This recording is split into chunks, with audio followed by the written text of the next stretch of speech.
A'udzu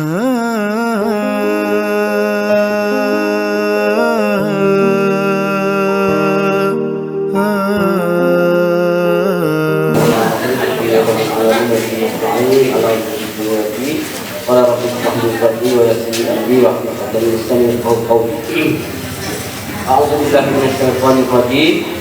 Fa'budu mimma razaqnakum min qabli an ya'tiya ahadakumul maut wa yaqula rabbi laula akhartani ila ajalin qarib fa asaddaqa wa akun minas salihin. Wa la yu'akhirullahu nafsan idza jaa'a ajaluha wallahu khabirun bima ta'malun. Shadaqallahul azim. Al-munafiqun. Kami terima kasih kepada majelis dan polisi masjid ini sudah Suraja dan polis yang dirahmati Allah sekalian, jemaah yang dirahmati Allah sekalian.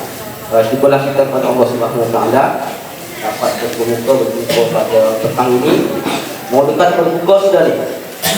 28 hari ini. 28 Kamis macam 8 hari sudah kita berpuasa kan? Tidak terasa juga lah seminggu lebih lah, seminggu 8 hari. Jadi kalau 8 hari itu mau mendekati yang puasa yang pertama lah. Dan Ramadan ini kita baca juga 10 itu. Muslimin muslimat yang dirahmati Allah sekalian, ada yang akan saya cerita reka-reka ini dalam masa yang terhad ini. Kelebihan dimakan berinfak kepada orang fakir miskin lah. Kalau Rasulullah sallallahu alaihi wasallam ada sahabat tanya, ayus sedekah afdal? Mana satu sedekah yang afdal? Nabi langsung terus menjawab, anta sadaqah wa anta bisihah wa anta sihah. Ahrisun ta'ammal anil fakir wa ila akhir. Dia kasihnya beginilah. Seorang sahabat pun ditanya kepada Nabi, ayyus sadaqah afdal? Mana satu sedekah yang paling afdal? Maka Nabi menjawab, sedekah yang paling afdal ialah pada ketika anta sihat. Kamu dalam keadaan sihat. Kamu sangat memerlukan duit. Kamu berhajat duit itu boleh mengkayakan kamu. Maknanya kita sekarang pun ada kan orang tidak sakit, baru dia tidak berhajat kepada duit itu, maka dia pun sedekahlah. Bagilah dekat anak yatim sekian-sekian, masjid sekian-sekian. Dalam keadaan dia sudah tidak perlu lagi kepada duit itu. Tapi Nabi sebut yang paling afdal sedekah ini ketika kita sihat dan sangat memerlukan duit. Nak pergi duit, nak shopping di Dragon, KK lagi. Tapi pada ketika itu kita sanggup bagi duit dan harta kita itu untuk tadilah pasnah. Bila cerita tentang kelebihan bersedekah ini, ada ranking dia lah. Yang pertama, sebaik-baik sedekah itu ialah kepada dua ketika yang ada di mana lah, di kampung ke. Kemudian al-aqarib, kerabat saudara-mara kita yang kalau dia dalam asnaf lagi-lagi. Kemudian orang menuntut ilmu, fakir, anak yatim. Yang keempat itu ada anak yatim. Maknanya afdal juga sedekah itu kita titipkan untuk anak-anak yatim.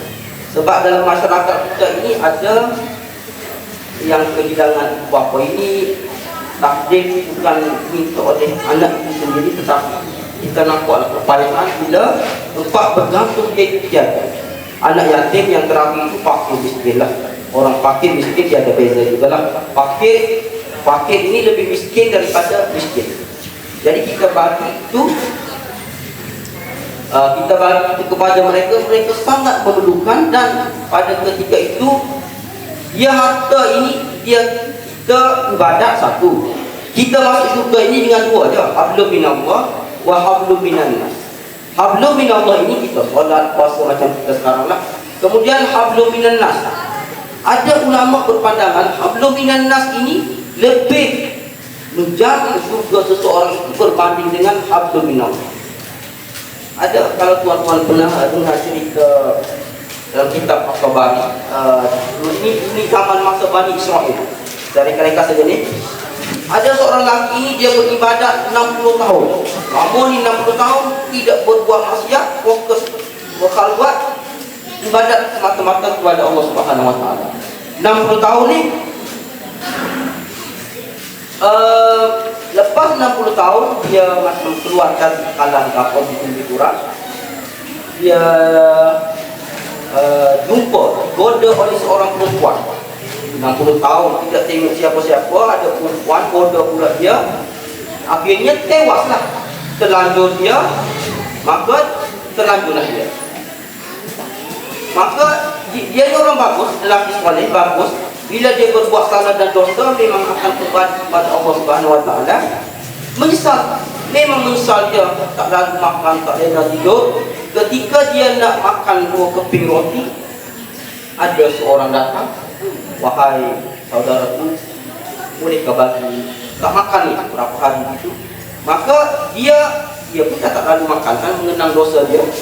Bagilah roti itu kepada lelaki tadi, 2 keping. Ambillah aku itu, tidak lalu makan. Betul lah, dengan kesedihan dia itu akhirnya dia meninggal dunia. Dia meninggal dunia. Lelaki soleh tadi, dia beribadat 60 tahun tadi, meninggal dunia. Maka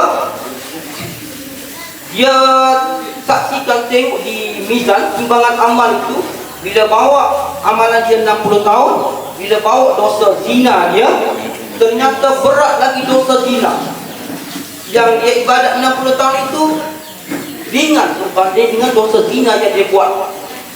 Itulah beberapa bini ibadat 60 tahun. Maka habislah dia kata, apa lagi? Tiba-tiba ada amalan yang dia bagi makan orang tadi, 2 keping roti tadi kepada lelaki tadi, letak di timbangan. Subhanallah, berat pula amalan kebaikan dia itu berbanding dengan yang dosa yang dia buat tadi. Maknanya besar ganjaran yang Allah bagi kepada dia ini, pahala berbanding dengan dia hablum minallah tadi, berbanding dengan hablum minallah. Sebab bila kita mengembirakan orang, kita dapat apa-apa ni gembira.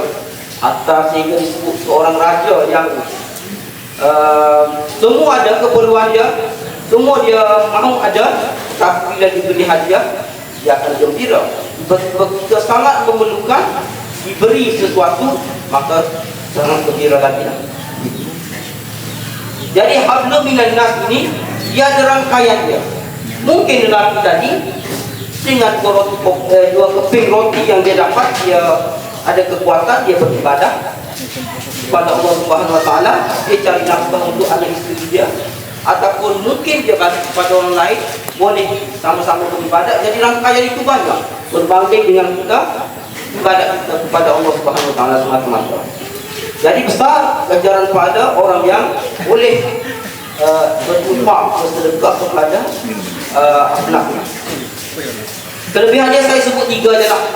Satunya, dihapuskan dosa dengan kita bagi-bagi. Kita kan banyak dosa, nak menghadap Allah Subhanahu Wa Taala ini tidak dapat kita kena bertobat. Salah satunya dengan amalan, sebab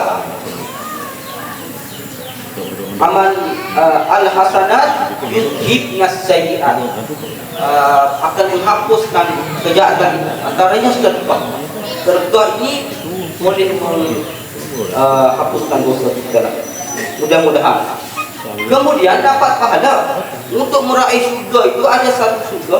Macam kalau Ramadan ini Ar-Rayyan, surga Ar-Rayyan itu pas untuk orang yang berpuasa. Tetapi untuk orang yang bagi makan kepada orang miskin, fakir, yang sangat membutuhkan ini kita bagi, ada khas Allah sediakan surga untuk dia. Kemudian satu lagi lah rekan-rekan, sebab waktu antara waktu mustajab doa ini waktu ketika kita hendak berdoa.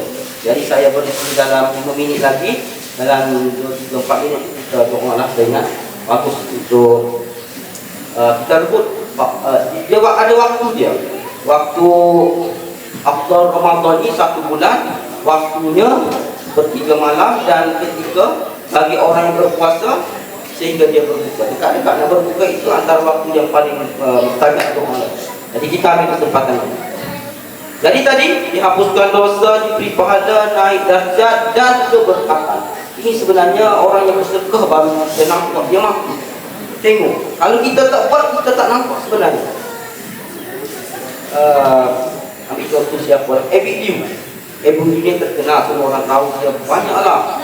Pernah dia cerita, pendapatan Ebidiu ni kalau Google pun dapat tahu 700 ribu juga sehari. Kita boleh bayang orang yang berpendapatan begitu. Dia sebut antara mula-mula dia kerja lepas isteri sekali itu, dia kerja dengan gaji 800, semua dia bagi dekat mak dia. Jarang orang boleh buat begini. Tapi inilah, bila dia buat begitu dengan sedekahnya, banyak orang dapat manfaat daripada video ini. Inilah hasil dia sekarang, 700 ribu lebih sehari pendapatan. Subhanallah. Macam mana kita boleh bayangkan diri lah, kita dapat 700 ribu setahun pun juga kan?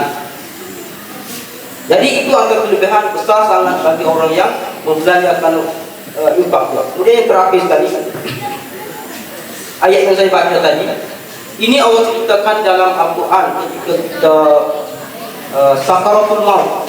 Semua kita ini akan mati lah, sebab keturunan kita mati. Tidak ada orang berani angkat tangan saja ni hanya memulih.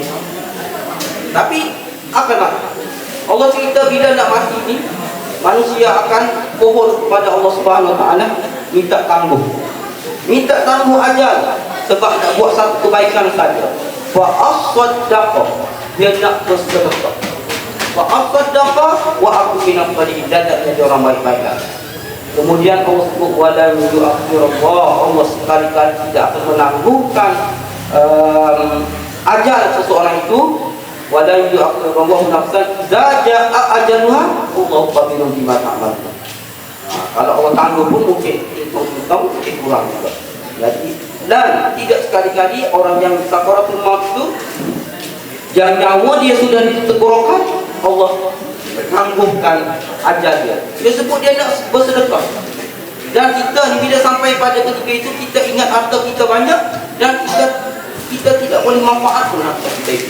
Orang lain juga tu, milik orang lain juga, milik waris kita juga tu. Jadi pada ketika itu kita nak infakkan, sudah terlambatlah. Jadi masa yang ada sekarang ni, ingat program-program ini sangat baguslah. Kan di samping silaturahim dan asnaf dapat manfaat. Sadar jalan ni, orang yang bagi saja dia dapat merasa.